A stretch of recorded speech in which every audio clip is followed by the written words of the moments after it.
నమస్కారం city news తెలుగుకి స్వాగతం. ఈనాటి వార్తా విశేషాలు. విజయవాడ ఇంద్రకీలాద్రిపై కనకదుర్గమ్మ అమ్మవారిని కుటుంబ సమేతంగా ఎంపీ కేశినేని శివనాథ్ దర్శించుకున్నారు. ఎంపీ కేశినేని శివనాథ్ దంపతులకు ఆలయ మర్యాదలతో స్వాగతం పలికిన ఆలయ అధికారులు, వేద పండితులు, బోర్డు మెంబర్స్. ఈ సందర్భంగా ఎంపీ కేశినేని చిన్ని మాట్లాడుతూ రాష్ట్రం సుభిక్షంగా ఉండాలని అమ్మవారిని ప్రార్థించడం జరిగింది. రానున్న బడ్జెట్ సమావేశాల్లో రాష్ట్రానికి మేలు జరగాలని, నిధుల కేటాయింపు ఎక్కువ జరగాలని అమ్మవారిని వేడుకున్నారు. ఇంద్రకీలాద్రిపై అమ్మవారిని దర్శనానికి వచ్చే భక్తులకు వసతుల కల్పనను నా వంతు కృషి చేస్తున్నాను. కృష్ణా పుష్కరాల నాటికి ఇంద్రకీలాద్రిపై సకల సౌకర్యాలు సమకూరుతాయని, ఇంద్రకీలాద్రి ఆలయం మరింతగా అభివృద్ధి చెందేలా ప్రభుత్వం కార్యాచరణ రూపొందించిందన్నారు.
రాష్ట్రం సుభిక్షంగా ఉండాలి.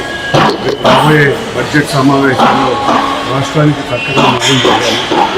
అందుకన్నా ముఖ్యంగా అమ్మవారి ఆశీస్సులతో అమ్మవారికి దర్శనానికి వచ్చే భక్తులకు సకల సౌకర్యాలు కలిగే విధంగా రాబోయే పుష్కర సమయానికి అమ్మవారి భక్తులకు అందరికీ కూడా జిల్లాలో అదేవిధంగా అమ్మవారికి కాంప్లెక్స్ భక్తులు చూసుకునే వసతులు ఉండాలి అనేటువంటివన్నీ కోరుకుని అమ్మవారిని ప్రార్థిస్తుంది. తప్పగా అమ్మవారి ఆశీస్సులతో అమ్మవారి గురించి అభివృద్ధిని సాధించాలని, రాష్ట్రం సుభిక్షంగా ఉండేది, పార్లమెంట్లో చక్కటి బడ్జెట్ రూపొందిస్తాం, దాంట్లో రాష్ట్రానికి నిధులు కోరుకుంటున్నాం. కాబట్టి తప్పకుండా రాబోయే కాలంలో అమరావతిలో ప్రభుత్వంతో పాటు దాతలు కల్పిస్తున్న సౌకర్యాలను ఉపయోగించుకొని విద్యార్థులు చక్కగా చదవాలని జెడ్పీటీసీ సభ్యులు ఊట్ల నాగమణి, గ్రామ పెద్దలు వేగినేటి గోపాలకృష్ణమూర్తి, గంజి కృష్ణమూర్తి, స్వామి గోపాలరావు అన్నారు. మంగళవారం ఎన్టీఆర్ జిల్లా పెనుగంచిపోలు స్వామి పుల్లయ్య మెమోరియల్ బాలికల ఉన్నత పాఠశాలలో 10వ తరగతి పిల్లలకు స్ఫూర్తి మెటీరియల్ ను ప్రధానోపాధ్యాయులు నక్కా బాబురావు ఆధ్వర్యంలో పంపిణీ చేశారు. ఈ కార్యక్రమంలో గంజి కృష్ణమూర్తులతో ఎంపీటీసీ సభ్యురాలు జంగం వీరమ్మ, వాసవి క్లబ్ ప్రతినిధి ఈశ్వరరావు, ఉపాధ్యాయులు ముక్కా సత్యనారాయణ, వేగినేటి రమణ, వాణి, స్వర్ణలత, సంతోష భారతి, త్రివేణి, శ్రీదేవి తదితరులు పాల్గొన్నారు.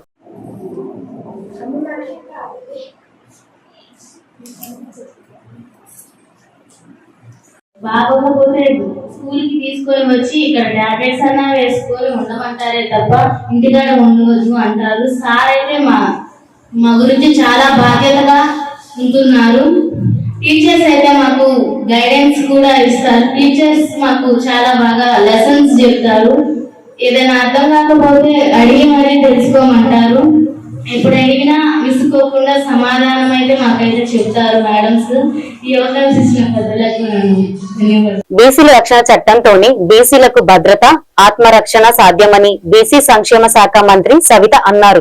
విజయవాడ గొల్లపూడి బీసీ భవన్ లో బీసీ కార్పొరేషన్లు చైర్మన్లతో జరిగిన భేటీలో రాష్ట్ర బీసీ ఈడబ్ల్యూఎస్ సంక్షేమం, చేనేత మరియు జౌళి శాఖ మంత్రులు ఎస్ సవిత మాట్లాడుతూ కూటమి ప్రభుత్వంలో బీసీ సంక్షేమానికి 2025-26 బడ్జెట్ లో 47,456 కోట్లు కేటాయించామని, బీసీ సబ్ ప్లాన్ కింద 15,000 కోట్లు పైగా ఖర్చు చేసినట్లు తెలిపారు.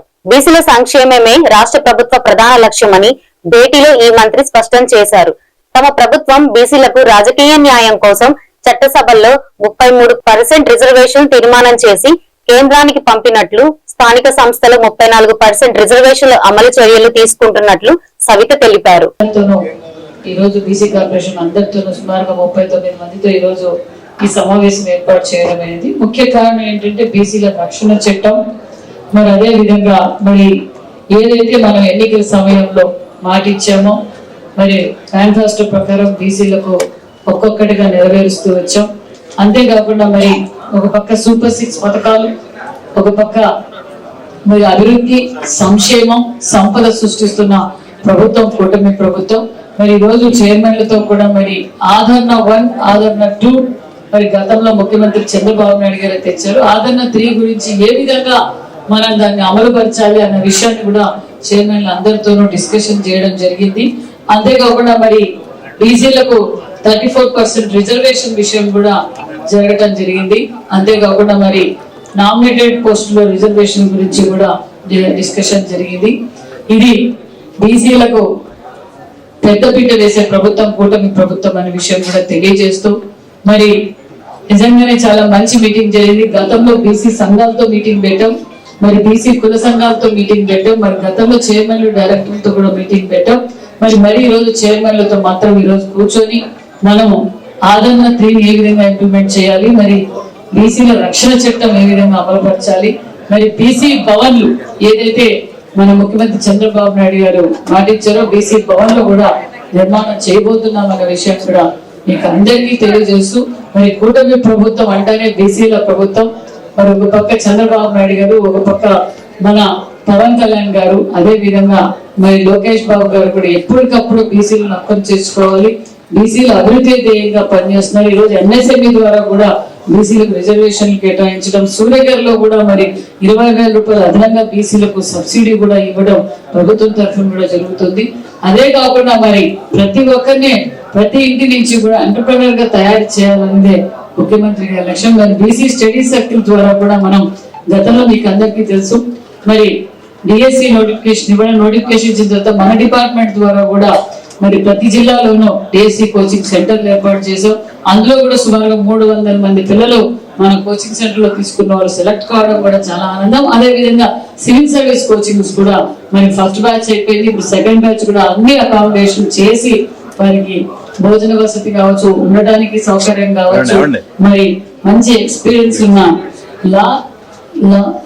లా ఎక్సలెన్సీ ఐఏఎస్ అకాడమీ వారి ద్వారా వారికి కోచింగ్ ఇవ్వటం, మరి వాళ్ళకి కావాల్సిన ఏర్పాట్లు అన్ని చేస్తాం. అంటే బీసీలు అన్ని రంగాల్లోనూ ఉండాలి, వ్యాపార పరంగాను, విద్య పరంగా. విజయవాడ బృందావన్ కాలనీలో ఉన్న A1 కన్వెన్షన్ లో బిజినెస్ ఆపర్చునిటీ మీట్ ని అదూరి గ్రూప్ ఆధ్వర్యంలో జరిగింది.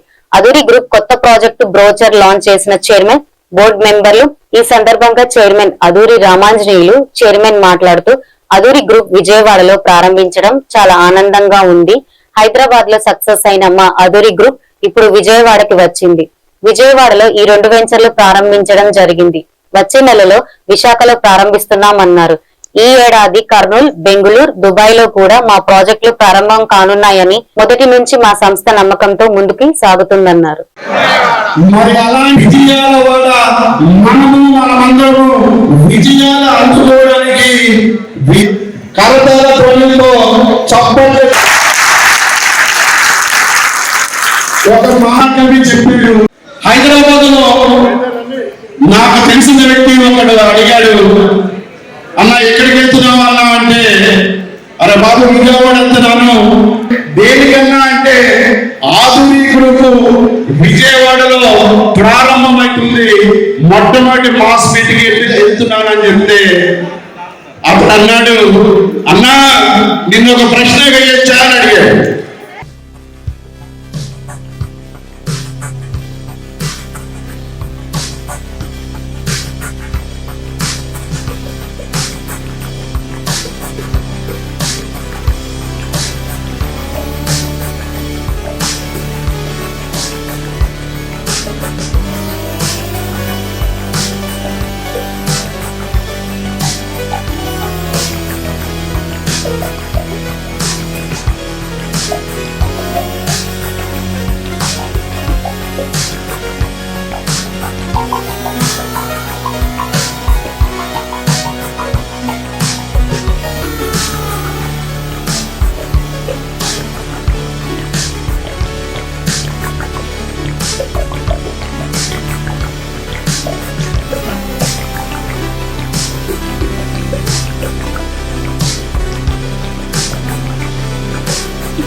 ఆదేరి గ్రూప్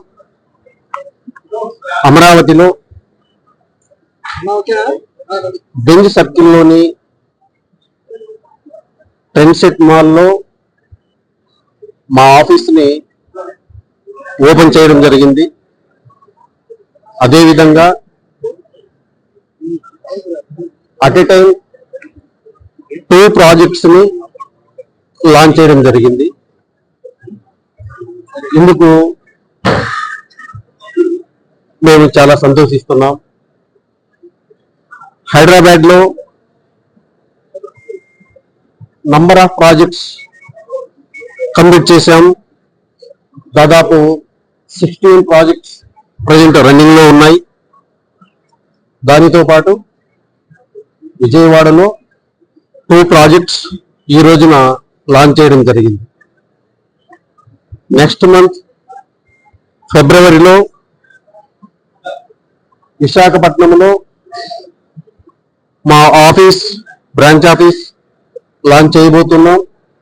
దానితో పాటు 2 ప్రాజెక్ట్స్ కూడా లాంచ్ చేస్తాం. ఇదే సంవత్సరం కర్నూలు, బెంగళూరుతో పాటు దుబాయ్లో కూడా మా బ్రాంచెస్ ని విస్తరించబోతున్నాం. నేను హైదరాబాద్లో ఏ విధంగా అయితే సక్సెస్ అయ్యామో విజయవాడలో కూడా విజయవాడ వాసులు మమ్మల్ని అదే విధంగా ఆదరిస్తారని మనస్ఫూర్తిగా కోరుకుంటున్నాం. Thank you so much.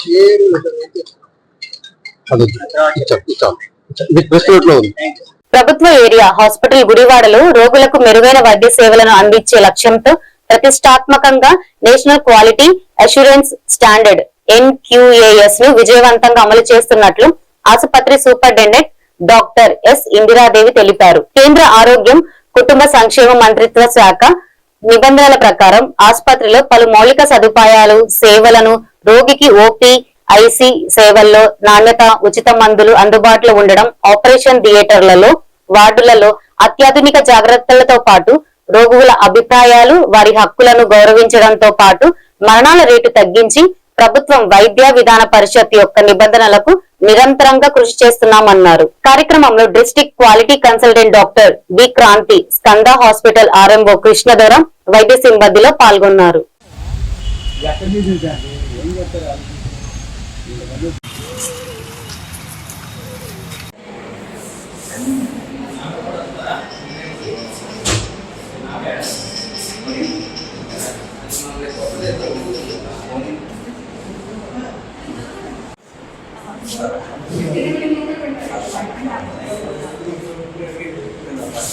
చూడండి.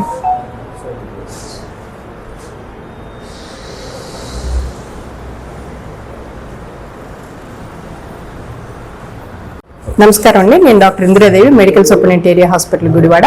మన హాస్పిటల్ యొక్క ప్రామాణికాలన్నీ మెరుగ్గా ఉండటం వల్ల మన హాస్పిటల్కి IPHL ల్యాబ్కి స్టేట్ లెవెల్లో నేషనల్ క్వాలిటీ అష్యూరెన్స్ సర్టిఫికేట్ ఒకటి మనకి గెలుచుకున్నాము. అలాగే కాయకల్ప అవార్డు కూడా మనకి వచ్చింది.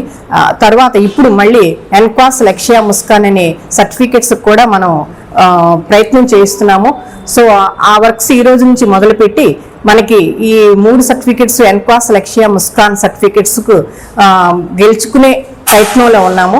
మా డాక్టర్స్, స్టాఫ్ అందరూ కూడా ఈ రోజు నుంచి కష్టపడి ఈ 3 సర్టిఫికెట్స్ గెలుచుకునే విధంగా మేము ప్రయత్నం చేస్తాము. అందులో భాగంగా మన హాస్పిటల్కి క్వాలిటీ మేనేజర్ గారు సంధ్య గారు అనే వారు ఇప్పుడు కొంచెం ఇన్ఫర్మేషన్ ఇస్తారు. అందరికీ నమస్కారం అండి.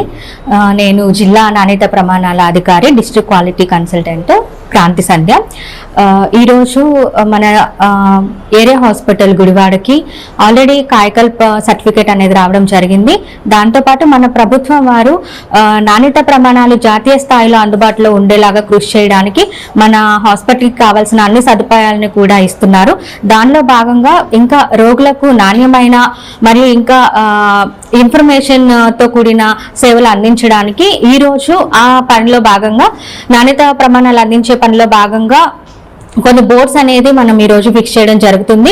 ఇందులో మనకి సిటిజన్ చార్టర్ అని, అంటే మన హాస్పిటల్లో లభిస్తున్న సేవలు ఏమున్నాయి అని, అలాగే ప్రతి డిపార్ట్మెంట్ కి కూడా ఏ డిపార్ట్మెంట్ పేరు, డిపార్ట్మెంట్ నేమ్ ఏంటి, డైరెక్షనల్ బోర్డ్ ఏంటి, అలాగే ఆ డిపార్ట్మెంట్ లో ఏమేమి ఎంక్వాస్ సర్టిఫికేట్ అనే దానికి మనం వెళ్తున్నాం.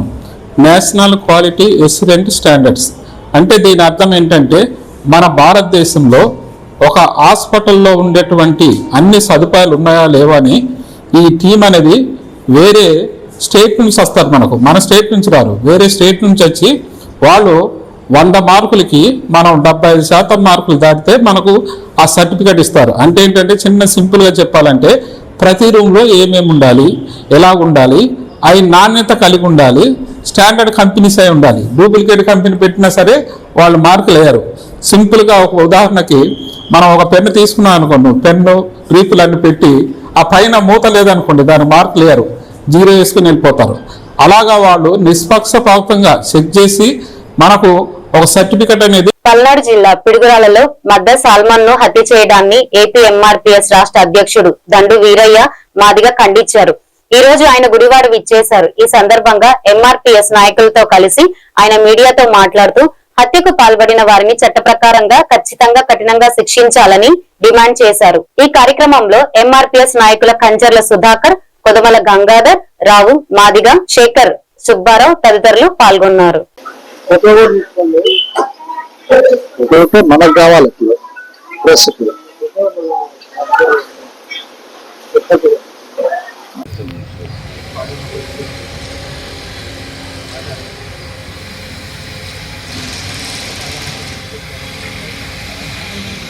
ఉమ్మడి గుంటూరు జిల్లా పల్నాడు జిల్లాలో ఇటీవల మందా సాల్మన్ పైన జరిగిన దాడిని, ఆ హత్యను, పిడుగురాల్లో జరిగిన హత్యను మేము తీవ్రంగా ఖండిస్తున్నాము.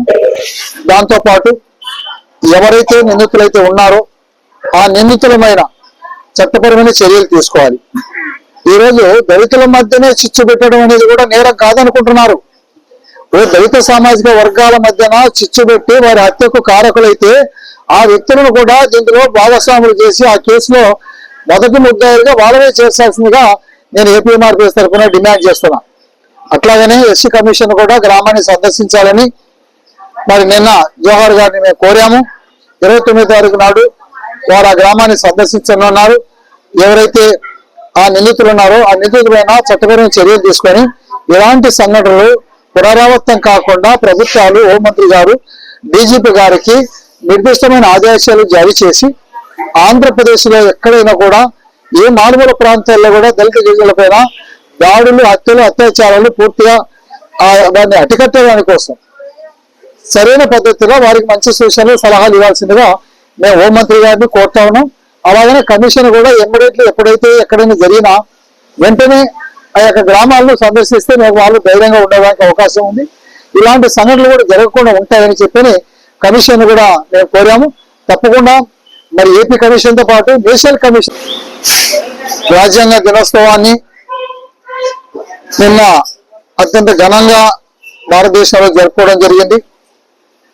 అయితే రాజ్యాంగపరమైన రిజర్వేషన్ ఫలాలు వారి జనాభాకు తగినట్టుగా దక్కడం లేదని ఏపీఎంఆర్పీఎస్ తీవ్రంగా ఆవేదన వ్యక్తం చేస్తా ఉంది. ఈనాటి జనాభాకు అనుగుణంగా ఎప్పుడైతే పాలకులు, ప్రభుత్వాలు ఆ వర్గాలకు రిజర్వేషన్లు సక్రమంగా అందిస్తేనే వారి అభివృద్ధి అనేది కనపడుతుంది. కానీ రిజర్వేషన్ అనేది పెంచకుండా 77 సంవత్సరాలు దాటినా ఆ వర్గాలకు 15% మించకుండా మమ్మల్ని కిరేసిన గొంగడి అక్కడే అని చెప్పనేసి సమతలాగా చేస్తున్నారు. కృష్ణా జిల్లా గుడివాడ పట్టణంలోని 1 టౌన్ పోలీస్ స్టేషన్ వద్ద గల తుమ్మల రామబ్రహ్మం మున్సిపల్ పార్కులో 1.17 కోట్లతో సిఆర్డీఏ నిధులతో చేపట్టనున్న అభివృద్ధి పనులకు గుడివాడ ఎమ్మెల్యే వెనిగండ్ల రాము భూమి పూజ నిర్వహించి శంకుస్థాపన చేశారు. ఈ సందర్భంగా పెద్దలు, చిన్నారులు ఉల్లాసంగా గడిపేలా పార్కులో చేయనున్న ఏర్పాట్ల వివరాలపై మున్సిపల్ అధికారులు ఎమ్మెల్యే రాముకు తెలిపారు. ఎమ్మెల్యే మాట్లాడుతూ కూటమి ప్రభుత్వం అధికారంలోకి వచ్చిన నాటి నుండి గుడివాడలో అనేక అభివృద్ధి కార్యక్రమాలు జరిగాయన్నారు. 2 దశాబ్దాలుగా నియోజకవర్గంగా వ్యాప్తంగా అపరిష్కృతంగా ఉన్న సమస్యల పరిష్కారానికి ఇప్పటి వరకు ప్రభుత్వం 237.65 కోట్లు మంజూరు చేసిందని చెప్పారు. పట్టణంలో అనేక ప్రాంతాల రోడ్లు, త్రాగునీటి సమస్యలను పరిష్కరించినట్లు చెప్పారు. పార్టీలకు అతీతంగా ప్రజలు ఇస్తున్న మద్దతుతో అభివృద్ధిలో ప్రతి ఒక్కరూ సూచనలు పాటిస్తున్నారని ఆయన చెప్పారు. కార్యక్రమంలో AP state wire housing corporation chairman రావి వెంకటేశ్వరరావు, బూరగడ్డ శ్రీకాంత్, ఎలవర్తి శ్రీనివాసరావు తదితరులు పాల్గొన్నారు.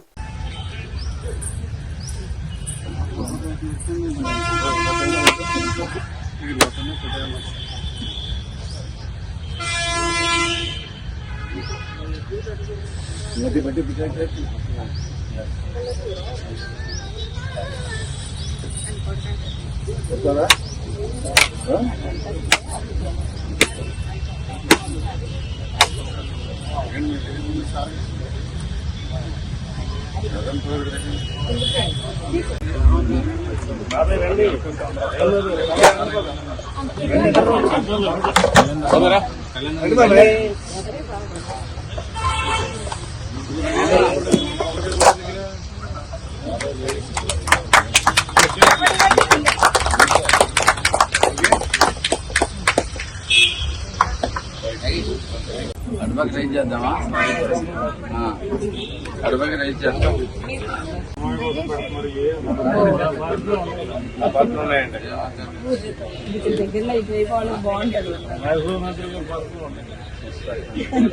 ఈ బులెటిన్ ఇద్దరితో సమాప్తం. మరొక బులెటిన్ లో మళ్ళీ కలుద్దాం. నమస్కారం.